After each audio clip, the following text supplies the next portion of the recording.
Welcome to Dead Man Talking. Tonight's story will welcome back the incredible mind of Leon Hamilton with another heart-racing and intense storyline for you all to sink your teeth into. As ever, please do let us know what you thought down below in the comments box. Please do like and share. It really does help build the channel and our community further. And why not hashtag TeamFEAR and DMT's Cryptid crew. And so, with that aside, let's get into tonight's story, entitled Blood Money. Let's get straight into that. My name is James Harlow. I find missing people. Most of my cases result in finding remains. To date, I've managed to find 15 corpses and 4 missing children. That was before the Edgar French case. The 7-year-old had gone missing from his parents' home on October 15th. According to the mother, Veronica, Edgar had been complaining about a strange man looking through his window at night, and so she had her husband, Mark, install security cameras, but what they caught on film left me with more questions than answers. At exactly 11:43 p.m, Edgar could be seen standing at his window, talking to someone, but the footage from outside the house shows no one near the residence. At exactly 12:02, the boy opens the window and climbs out. He stands there, apparently talking to someone for close to 5 minutes, before being led away by an unseen person. When asked why the police weren't involved, the parents told me the police wouldn't take them seriously because there was no evidence of foul play. The footage was dismissed as a hoax, and for the longest they were considered the prime suspects in the boy's disappearance. As strange a case as this was, it only got darker from there. I searched the surrounding area for weeks and uncovered next to nothing. The only clue I was able to discover was a small strip of fabric that matched the pajamas Edgar was wearing the night of his disappearance. The scrap was found in a location 15 miles away from the French home, tied to a branch. With my first piece of concrete evidence, I tried going to the cops, but was quickly dismissed and told to leave it to the professionals. Not willing to accept their lack of interest, I pursued the case alone till I discovered something that would change everything. On November 3rd at exactly 7:15 p.m, I discovered the body of Caroline Mullen. In a normal case, this would be where I turned everything over to the police, but there was something not normal about this. Caroline Mullen had gone missing 7 years prior to the French case. She was 5 years old and, much like the French case, she'd gone missing from her home. Oddly enough, finding a body wasn't the strange part. The truly strange thing was she looked like she'd only been missing for a few hours. I would find out later through my contact at the ME's office that she'd been drained of blood. Of course, I was hauled in and questioned before they confiscated my files, and I was told in no uncertain terms to fuck off. Luckily for me, I always transmit my findings to a remote terminal, so all they got was a few handwritten notes and a fistful of photographs. Why the Mullen case wasn't my problem, I couldn't stop thinking about just how similar the two cases were. And I decided to call in some help. The crew that handled the Mullen case were old friends. I hadn't seen them in a few years, but I knew they'd be willing to help out. Chapter 1. Needle in a Haystack. The sound of car doors slamming outside told me they'd arrived. I could already hear Jack's voice. I'm telling you, it smells like scrambled eggs. As I opened the door to greet them, Paula was already walking towards me, while Jack and Cal stood by the car having their discussion. She shook her head, giving me a disgusted look.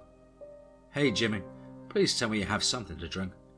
I motioned over my shoulder to the bar, and she brushed past me, slipping a slight smirk my way as she did. Spotting me at the door, Jack called out, Jimmy, get over here and settle this. I say Brain smells like scrambled eggs, and Greenie says it's more like burnt toast. Shifting my eyes between the two of them, I chuckled to myself, and then turned and went back inside to get a drink with Paula. She was already refilling a cup when I stepped in. So, you guys still doing the nomad thing, or have you finally based somewhere? And taking a long sip of her drink, she paused for a second, and then smiled. Oh, there's a lot of missing people out there. Can't find them sitting still. And before I could respond, the others came bursting in. Cal was first. "Jimmy, pass the weed and pour the drinks. It's been a long time. How's life?" We shook hands and shot the shit for a second till I saw Jack eyeballing my couch. "Absolutely not. There's no way the three of you are crashing here. Get that off your mind right now. There's a motel just up the highway." Still looking at my couch, he dropped the bags he was carrying and then turned his attention to me. Where's the toilet?" I pointed it out and he took off, snagging Paula's drink along the way and taking it with him to the restaurant. As irritating as they were, it was good seeing them again. Paula fixed herself another drink while Cal took a seat and started rolling a blunt. I laughed and closed the door, and then we spent the next few hours catching up. The rest of the night was pretty much a blur.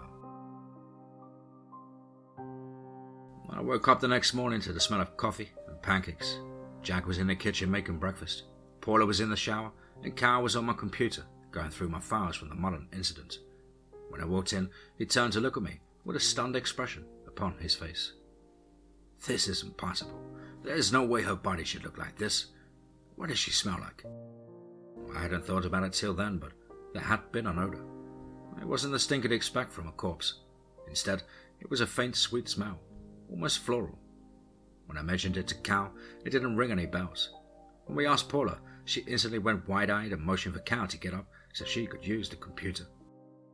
After a few moments, she pulled up an article about a missing child who had been found after a month. There weren't many similarities till she pointed out the sweet smell. We weren't able to dig up many others that had similarities till Jack suggested we expand the age ranges we were looking through. And that's when we struck gold. There were at least 12 other unsolved cases over the last 20 years that all matched in one way or the other.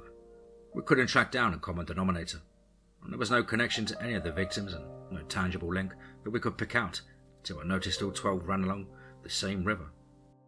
And once we pulled up the current missing persons map, it was right in front of us. There were large clusters all over, but none compared to the cluster stretching from Texas through Louisiana, then Florida and up towards the East Coast. There was no way of knowing how many related to this case, but on numbers alone, there had to be hundreds at least. Now, we were potentially onto something huge, but first we needed to solve the French case if we were going to have any hope of getting people to listen to us. Cal and Paula were going into town to talk with the French family, while Jack and I went to the area I'd found the scrap, and since the Mullen site wasn't far away, we decided to take another look at it as well. The problem is, when we got to the first location, it had been thoroughly cleaned. If it weren't for the marks I'd made on the trees, we'd never have found it. Scratching his head, Jack looked around and laughed. "Ha! Figures. Locals must not want the attention. Looks like we're on our own, amigo. Probably better off that way. Don't want any mishaps with local law enforcement." I stopped and looked at him for a second. "That was an accident?" And Jack laughed and started walking. "Ha! Yeah, okay. You tripped, slipped, and accidentally uncovered a prostitution ring being run by 2 of our deputies. I still don't know how she managed to stay out of jail on that one. Maybe you could enlighten me one of these days." I shrugged off his heavy-handed jab and got moving.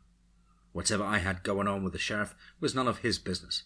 The last thing I needed was him poking around town and opening up old wounds. "I'll make a deal with you. If you tell me what happened with you and Teddy in Florida, I'll tell you what happened with me and the sheriff." Jack didn't say another word about it. The funny thing is, I already knew what happened. Those 2 idiots killed a couple of gangsters and fed their bodies to alligators. And there was some other guy involved, but that wasn't important. What was important was finding Edgar and closing the case. We searched till we arrived on the bank of the river, and that's when Cal and Paula finally contacted us over the radio. Paula's voice came through loud and clear. The first words out of her mouth were, "Guys, we have a problem. You need to drop what you're doing and get here now." And of course, Jack, being who he is, responded with a joke and didn't go over too well with Paula, and she ended the transmission. By the time we made it to the French home, both Paula and Cal were in cuffs and the police were everywhere. Shaking his head, Jack glanced around at all the cops and chuckled. "Jesus, Jimmy, what the hell have you got us into?" I didn't have an answer for that. Whatever this was, they were trying to keep us away from it, and things were about to get a lot worse. As we got out of the car, the sheriff arrived, and seeing her again put a bad feeling in the pit of my stomach. I guess I must have gotten stuck in the moment, because the next thing I know, Jack stepped up next to me and nudged me with his elbow. "So, you gotta tell me, what's she like?" Ignoring his question, I walked over to the officers that were holding Paula and Cal. Over the years, I'd gotten to know most of the locals, so striking up a conversation, it wasn't hard. I spoke with Deputy Greg Lockhart, who told me they would be in hell for trespassing. When I told him we were looking into the French disappearance, he told me I must have been mistaken. There was no family by that name at the address. The house was vacant. Neighbors reported seeing Paula and Cal snooping around and then called it in. I couldn't believe what I was hearing. I personally had been to that house and spoke with the family multiple times. Yet here was this guy telling me the place had been empty for close to a year. I had to choose my next words wisely. Everything in me wanted to make a scene, but I relaxed and turned to say something to Jack, and he wasn't there. All I could do was chuckle to myself and turn my attention back to the officer. When I did, he just shrugged his shoulders and said, Look, buddy, I don't know what to tell you. If you have any more questions, talk to the sheriff. I need you to step back so I can do my job." Doing as he asked, I walked back to the car and lit a cigarette. I wasn't worried about Paula and Cal. They would be out in the morning. The real issue was figuring out what was going on and why. Taking a long drag, I looked around at everyone. For this had to be a vacant house. There were a lot of officers.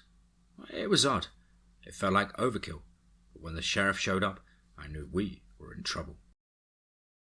I'm not going into her history or the list of horrible things she's done, because none of it matters.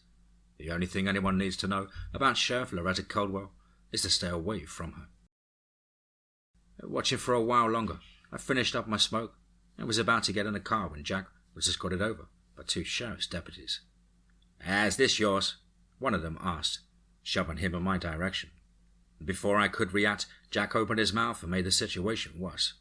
"Fuck off, Frodo. Why don't you and Dumbledick over there go jerk each other off in traffic?" As you can imagine, that didn't end well. Somehow, we managed to stay out of jail.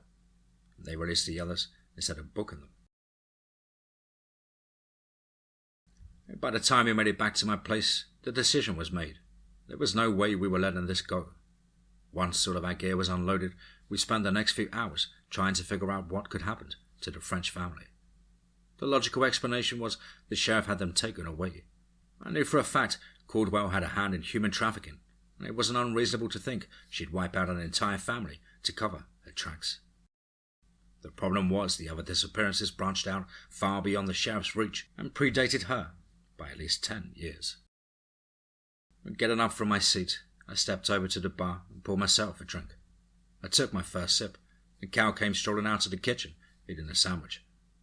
"Why don't we watch Caldwell for a few days?" Despite being said through a mouthful of food, it wasn't a bad idea. And Jack spoke up. "I'll do it." Paula instantly rejected the idea. "Hell no. The last thing we need is Fudd over there catching another charge. I'll do it. And besides, I'm pretty sure he's a registered sex offender." Jack, being Jack, responded with, "I am not registered." We spent the next 10 minutes listening to them argue before Cal nudged me and leaned in for a word. "I got a bad feeling about this, Jimmy. Something isn't making sense. A kid going missing, as bad as it sounds, it isn't unheard of.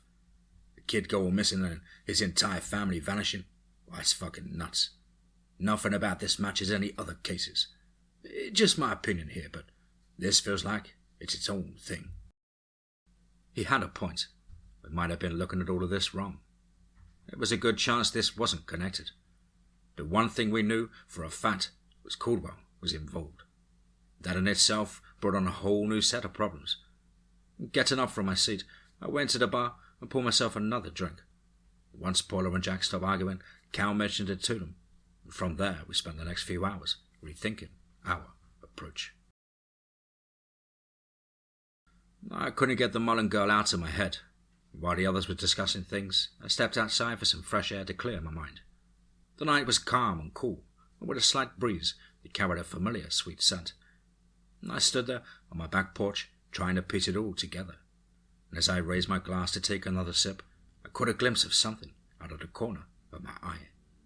For a split second, I could have sworn I'd seen someone peeking over the fence at me.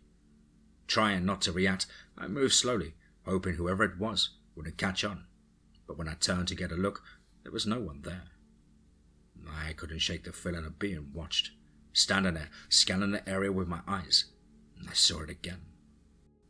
It was only for a moment, but I know I saw a woman watching, with a pale face from behind a tree. I didn't want to react and let whoever she was know she'd been spotted. Fighting the urge to rush, I calmly turned and went back inside to tell the others.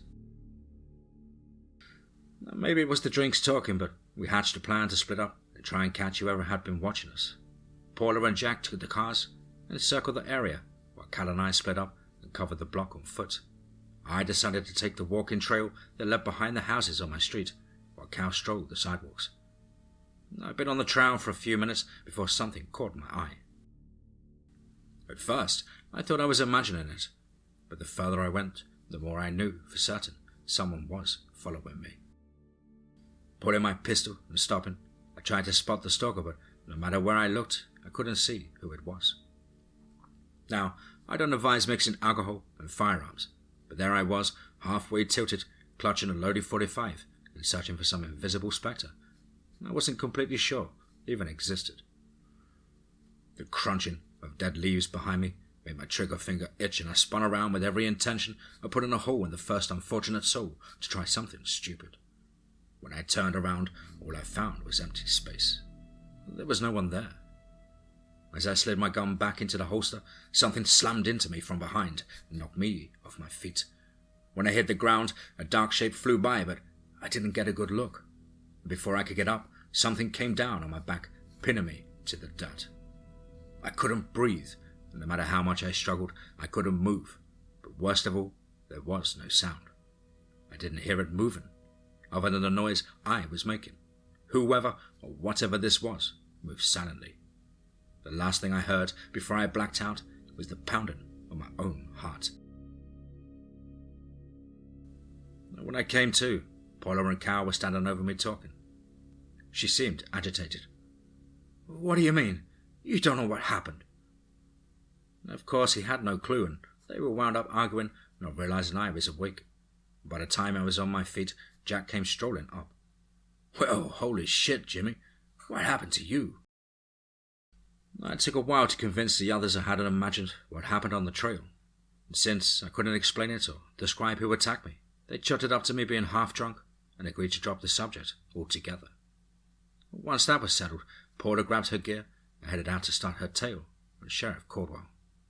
Since Jack couldn't stay out of trouble, we nominated him to act as dispatch, while Cal looked up all public records on the French family. And since everybody was occupied, I decided to check with one of my contacts in the area, Phil. Now, Phil was what some might consider a black market merchant, but around these parts, he's more like the local lunatic. He's always rambling on about secret societies and government cover-ups, but no one gets more info. When I made it to his bunker, I didn't have to wait long to see him. As I stopped the car, he ran by swinging a machete of what looked like a raccoon. I got out and watched for a second. He was yelling and chasing that thing till it scrambled up a tree. Then he pulled a pistol from his waistband and fired 2 shots at it. When he finally noticed me standing there, he put the gun away and strolled over. "James, what brings you to my little corner of the world?" Before I could respond, the raccoon fell from the tree and scrambled away. Without missing a beat, Phil turned and yelled, "Ah, you got lucky," and then fired another shot at it before turning his attention back to me. I shouldn't have been surprised by anything Phil does, but this had me stumped. "Jesus, Phil, what are you doing?" "You know what? Never mind. Forget I asked. I don't want to know. I've got a case I'm working on, and I was wondering if you heard anything about Caldwell being up to anything new." Rolling my question over for a moment, he scratched his head and then smiled. "Yes and no. Just rumors, really, but if any of it's true, Caldwell's gotten herself deep in shit. From what I'm hearing, she's in debt to some big time out in L.A. If word on the street is true, she had her deputies hijack a truck." I'm not sure what it is, but it's supposedly worth millions. And the little information he had wasn't very useful as far as the case was concerned, but it did give me a few ideas. On my way home, I got a call from Paula. "Hey, Jimmy, I lost Caldwell. She went into a bar on 5th Street and vanished. I went in and tried to lay eyes on her, but she wasn't there, and a few people I spoke to hadn't seen her. I'm not sure what she's up to, but I think I've been made." And the night was turning out to be a bust. I hung up the phone and drove around town for a while, hoping to catch sight of anything useful. It was a typical Friday evening. The usual bar hoppers were on the prowl and Caldwell's minions were doing their patrols. As I drove past the park, I spotted the sheriff's jeep parked in front of Lucy's diner. The odds were, if I walked in that diner, she'd probably shoot me. On the other hand, there was a pretty good crowd in there. She wouldn't risk it. Pulling in and parking, I saw her right away. She was sitting in a booth with an older man I didn't recognize. The moment I stepped through the door, she locked eyes on me. For a split second, I forgot why I couldn't stand her. The sly smirk on her face was quickly replaced by a glare. In her stare, that sent a chill straight through me. Leaning back in her seat, she let out her left hand to drop the pistol on her hip and then motioned for her companion to leave. He was a big guy with a thick grey beard. I had to step aside to let him pass. And that's when I noticed he had a glass eye. Normally, I would have ignored the guy, but there was something about him that just bugged me. Caldwell looked me over and then got up from the table. "I'm going to say it once. Stay out of this. Oh, the next time one of your people follows me, you get him back in pieces." Shoving me aside, she walked out, leaving me standing there. And since I was already in the diner, I took a seat and grabbed a bite to eat. And of course, the second my food hit the table, my phone rang. Quick question. Where are you?" Knowing Jack, this was probably a joke, but he sounded serious. Once I told him, he paused for a long second. "So, you're not standing outside right now? Because I'm looking. Oh, wait. He's not on the phone. So either he's not you or you're not you. Which is it?" I had no idea how to respond to that, and before I could say anything, he hung up. A part of me wanted to ignore it, but I called back anyway. There was no response. I took a few bites of my food and then dropped some cash on the table and headed home.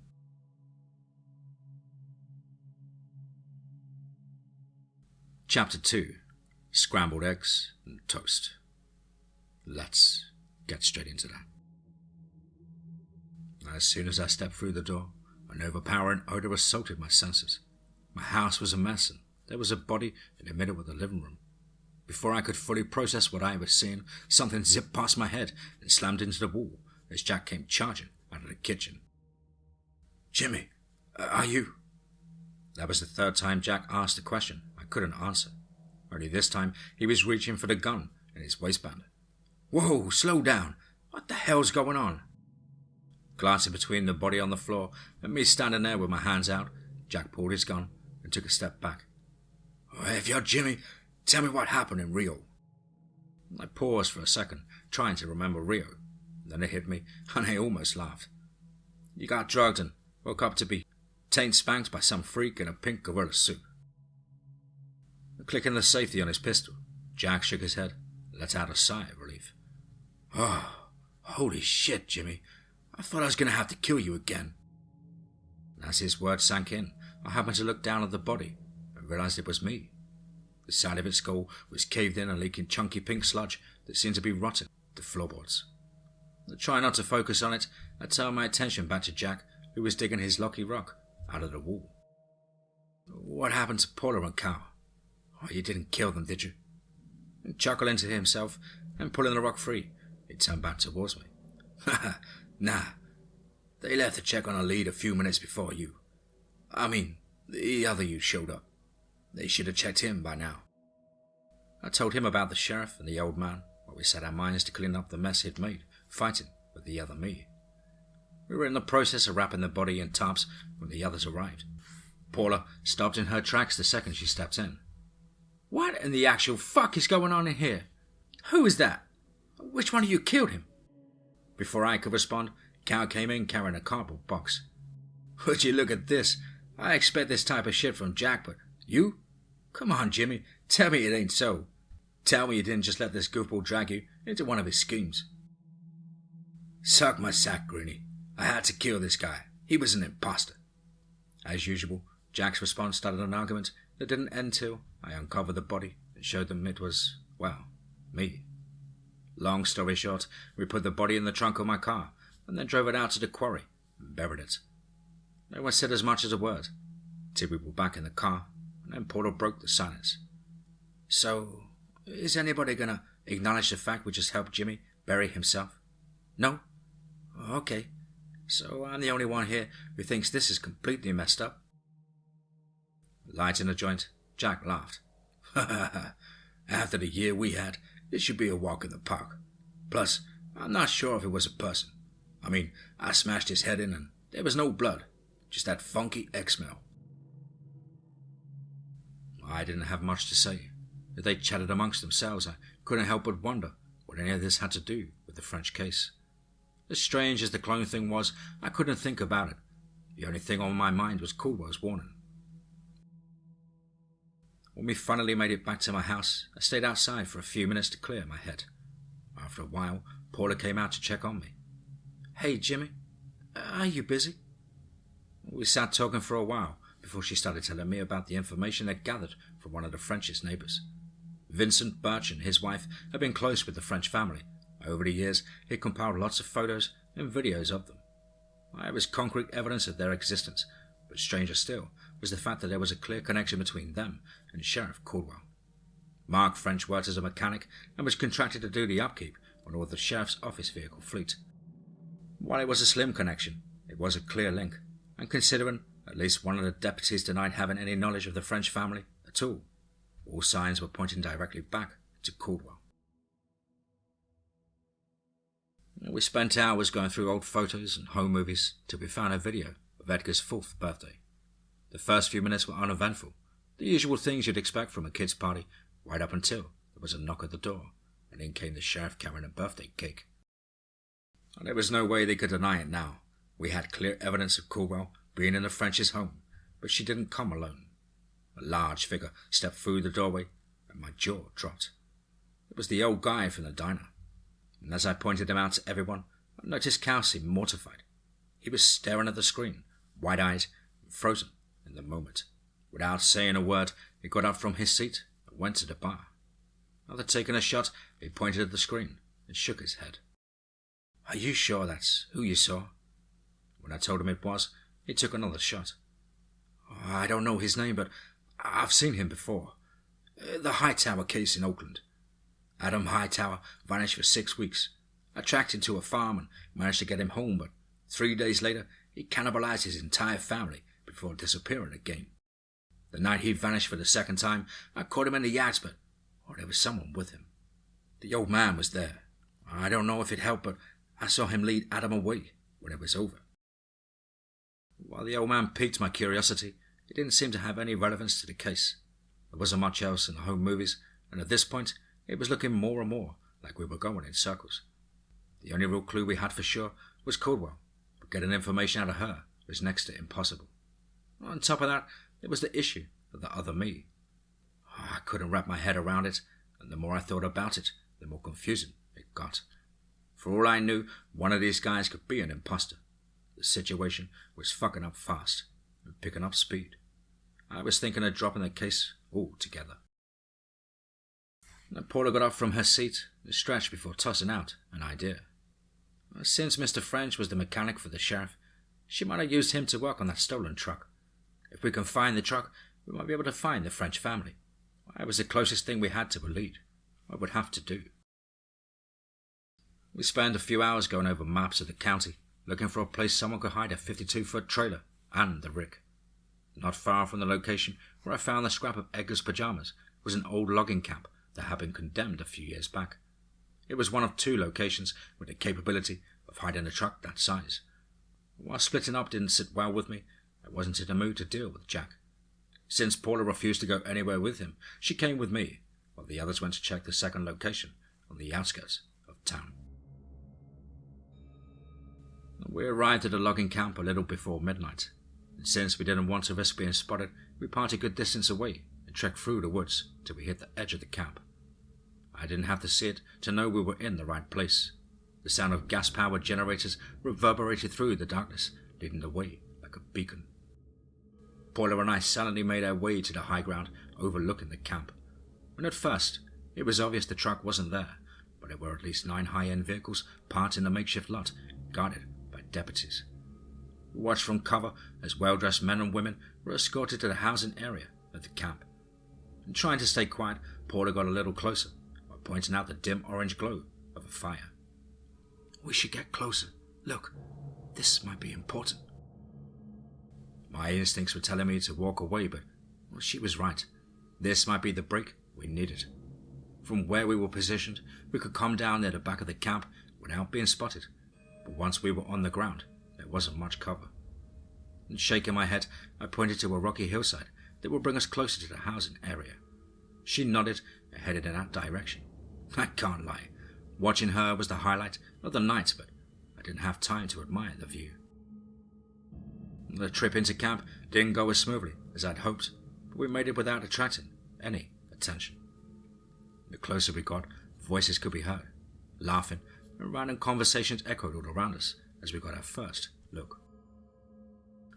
In the clearing, a small crowd smoked and drank, while women in white went from person to person drawing blood. When they were done, the samples were placed in coolers and taken away. The party went on for close to an hour before a young boy stepped into the clearing and selected a couple. The trio were then led away by a pair of guards. I was about to tell Paula it was time for us to leave when 2 men came running into the clearing.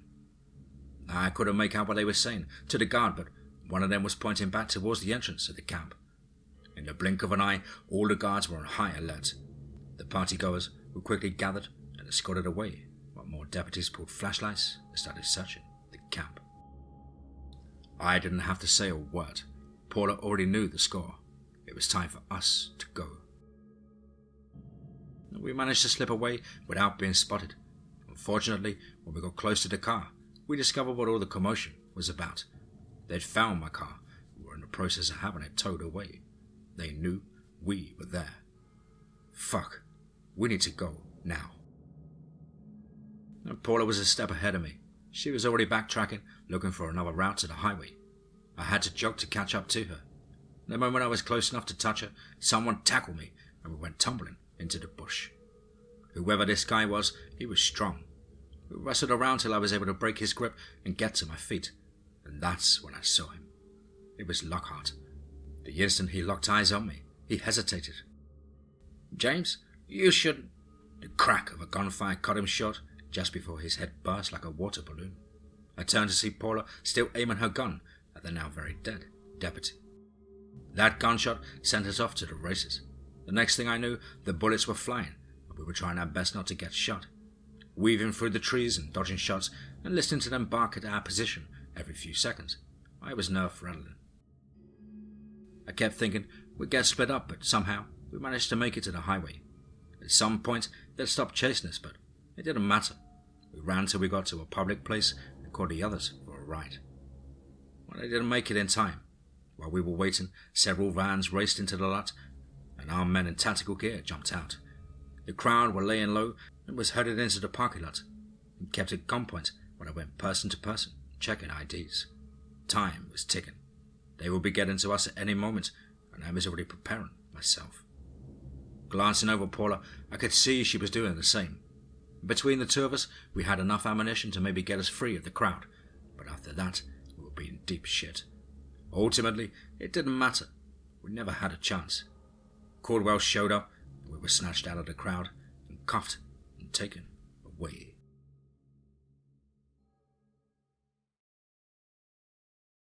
Chapter 3. Shallow Grave. Let's get straight into that. I have no idea where Paula's being held, but I find myself tied to a chair and getting punched in the face by a guy that looks like he should be in the UFC ring. A hard right to the chin scrambled my brain and made my ears ring. He followed up with a pair of heavy blows to the ribs and then kicked me in the chest, causing the chair to tip over backwards and crash to the floor. I didn't bother asking questions, mainly because I was pretty sure my jaw was broken, but also because I knew there was no point. The meathead beat me till I blacked out. When I came to, Caldwell was sitting across from me, holding a small wooden box. Ah, Jimmy, Jimmy, Jimmy. You have to be the stupidest person on the planet. How hard is it to do nothing? I told you to leave this alone, but no, you just couldn't do it. Now look what you've done. Your little girlfriend's dead, and we'll have the rest of your dumbass friends in due time. Was it worth it? She leaned back in her seat, smirking at me as if awaiting an answer. Hearing Paula was dead made my heart sink, but I wasn't going to give her the satisfaction of seeing me break. I guess she took my silence as disbelief. Then opening the box and sitting it in my lap, she nodded and motioned for me to take a look. And since my left eye was swollen shut, I glanced down as best I could. Inside the box was a pair of green eyes, Paula's eyes. Seeing the expression on my face, Caldwell got up from her seat. What's wrong, Jimbo? Reality kicking in? Oh, let me help you with that. And pulling her pistol and aiming it at me, she almost looked regretful. For a second, I accepted my fate and closed my eye, waiting for the hammer to drop. Instead, Caldwell laughed. Ah, that's cute. But no, you're not getting out of this that easily. Hang tight, Jimmy. We're just getting started. For the next 2 days, I was kept in the dark. No food, no water, just the occasional reminder from Caldwell that I was going to watch my friends die before she burned my world to the ground. Since she hadn't killed me yet, I had to guess Jack and Cal were giving them a run for their money. My only hope was finding a way out of this mess before it was too late. The minutes felt like hours, hours felt like days, and the churning in my gut was becoming unbearable. I'd been trying to loosen the ropes binding me to the chair, but whoever had tied them knew what they were doing. Exhausted and starving, I put my head down and tried to focus till a loud metallic clunk of the door, being unlocked, snapped me out of it, and light flooded the room. Rise and shine, shithead. We're going on a field trip. A man's voice called out as 2 more deputies barged into my cell and started removing the ropes. I was too weak to fight, and an escape attempt from here wouldn't have gone well. A bag was then placed over my head, and then I was taken to a vehicle and forced inside. Even though I couldn't see, the smell of salt water told me I was near the ocean. Running through the short list of possible locations, I guess we had to be somewhere near the ship channel. It wasn't long before the vehicle stopped, and I was taken out, and I walked to an isolated spot deep in the woods. Once the bag was removed, I found myself staring into a hole in the ground. Across from me, they had Cal, and judging by the condition he was in, I guess he'd put up a fight, but I didn't see Jack. I wanted to apologize for dragging them into this, but I didn't get the chance. Caldwell's laughter broke my train of thought. Ha ha ha ha! Well, James, it looks like we've come to the end of the road. Can't say I miss you, but it's been real. She turned to the deputy on her right. Be sure to put them in a hole before you shoot them. We don't want another problem. And with that, she went to her jeep, leaving Cal and I with 2 deputies. It was a fair fight now, but I was exhausted, and Cal looked like he'd gone a few rounds with the champ. We were tossed into the hole, and it wasn't empty. Paula's mangled corpse lay there, with her hollow eye sockets staring up into the night sky. Cal saw her, he lost it. He yelled and cursed at the goons, looking down at us laughing. The one closest to the edge shook his head and spat on me, while the other took a moment to light his cigarette. They talked about going to the bar after they were done, and decided to flip a coin to see who would have to bury us. The one that spat on me dug into his pocket, retrieving a quarter before saying, Call it in the air, and they flipped it. The seconds that coin was in the air seemed to slip into slow motion. Cal and I watched our fate land in the palm of his hand. And as he started to reveal the winner, something zipped by, colliding with the other guy's skull. What the fuck? The deputy left standing yelped, pulling his gun and getting low before blindly firing a few shots into the dark. We couldn't see what was happening, but the sound of a struggle could be heard for a moment before another shot rang out, and then it got silent. Cal managed to squirm his way over and was in the process of trying to untie me when Jack popped his head over the edge and saw us. Good seeing you boys again. How's... His words fell short the second he laid eyes on Paula. Son of a bitch! Did Carwell do this? I could hear the anger in his voice, which was a little strange considering all the years we'd known each other. I'd never seen him lose his temper. He literally jumped into the hole and helped cut the two of us free before settling next to Paula's body. No matter how much they fought, the three of them were family. I knew from that moment on there would be no stopping Jack or Cal. Things were about to get real messy. We weren't going to leave her body in some shitty unmarked grave. Moving her body was tiring work. It took all of us to maneuver her out of that hole, but I noticed the same odd sweet smell coming off of her. I kept it to myself, but once everything was all said and done, I brought it up. Jack said he'd smelled it, but Cal claimed he hadn't noticed anything. It seemed strange, but given the situation, I decided to let it go. We didn't have time. It wouldn't be long before Caldwell found out we'd escaped. That, and the fact she was still looking for Jack, meant we couldn't go back to my place. We had to get off-road and stay out of sight long enough to come up with a plan. With Jack behind the wheel, we sped through the countryside, searching for any place of the beaten path. Cal looked over at me slumped down in my seat, then at Jack, who was chain-smoking and talking to himself. "We're in over our heads. Why don't we just call the state police and turn Caldwell in?" That idea didn't sit well with me, and judging by his response, Jack felt the same. "Fuck no. That pole-smoking trash is going to get a face full of my boot before she takes her last breath. Now, if you're too chicken shit to go through with this, I can dump your sorry ass at the hospital. Me and Jimmy can handle the rest." That led to a long drawn-out discussion, resulting in a trip to Phil's bunker. I expected to see him out front when we arrived, but the place, well, it was locked down, and he was nowhere to be found. The thing is, Phil doesn't believe in phones, and he has a tendency to vanish for weeks at a time. There was no way of knowing when he'd be back, leaving us officially shit out of luck. Laughing to himself and pointing into the woods, Jack spoke up. "Well, when there's nowhere to go, go nowhere." I could tell Cal was about to explode, so rather than listen to them bullshit around for the next few minutes, I hopped in the conversation. "Or we get back in a van and leave town. There's no shame in regrouping and coming back with our shit together." We all sort of nodded in agreement, and then without another word, climbed back in and drove away.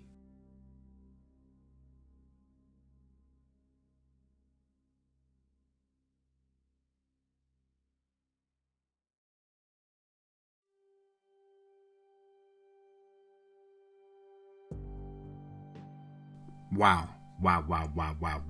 Certainly another one. Wow. Absolutely nail-biting story there. And the start of what I believe to be an incredible series. And that's by the fantastic Leon Hamilton. A mighty thank you for your patience and dedication, Leon. I know it's taken me what seems forever to get this on the channel. Plus your other stories as well. Doing a bit of catch-up at the moment and trying to knock out as much as possible.